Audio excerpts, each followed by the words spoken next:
প্রথমে আইডি অর্থাৎ আপনার মোবাইল নাম্বারটি এবং পাসওয়ার্ড দিয়ে দিন, দিয়ে লগ ইন করুন। এরপর পারচেজ টিকিট বা ইনফরমেশনে ক্লিক করুন। ফ্রম স্টেশনে আপনি যে স্টেশন থেকে ভ্রমণ করবেন সেই স্টেশনের নামটি দিন। টু স্টেশনে আপনি যে স্টেশন পর্যন্ত ভ্রমণ করবেন সেই স্টেশনের নামটি সিলেকশন করে দিন। এরপর ডেট সিলেকশন করুন, আপনি যে ডেটে জার্নি করবেন। এরপর নিচ থেকে ট্রেন সিলেকশন করুন, সিট অ্যাভেলেবিলিটি দেখুন। গন্তব্য স্টেশনে মাত্র 2টি সিট আছে। এরপর পারচেজ টিকিটে ক্লিক করুন। উপর থেকে ক্লাস সিলেকশন দিন, শোভন চেয়ার বা আপনার যে সিটটি প্রয়োজন। এরপর এখানে অ্যাডাল্ট দিন, সর্বোচ্চ 4 জন দেওয়া যাবে। চাইল্ড দিন, সর্বোচ্চ 3 জন, অর্থাৎ টোটাল এক টিকিটে 7 জন দেওয়া যাবে।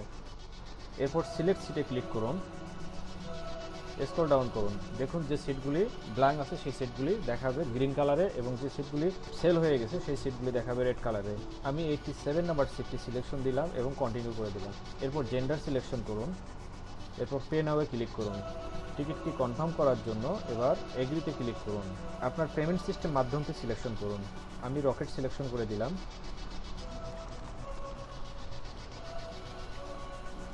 দেখুন এখানে রকেটের নাম্বারটি দিয়ে দিতে হবে, লাস্ট ডিজিট সহ, অর্থাৎ 12 ডিজিট হতে হবে এবং পিন দিতে হবে। দিয়ে সাবমিট করলেই আপনার মোবাইলে একটি মেসেজ চলে আসবে এবং সেই মেসেজে 6 ডিজিটের একটি কোড দেওয়া হবে। সেই কোডটি দেখুন, লক্ষ্য করুন কোডটি চলে এসেছে। সেই কোডটি এখানে ইনপুট করতে হবে এবং গো করলেই টিকিটটি ক্রয় করা হয়ে যাবে। পেজটি প্রথমে বড় করে নেবেন, নিয়ে এখানে দেখুন এই যে সিকিউরিটি কোড অপশনে কোডটি বসিয়ে দিবেন এবং এরপরে গো করে দিবেন। গো করে দিলেই আপনার টিকিটটি ক্রয় করা হয়ে যাবে।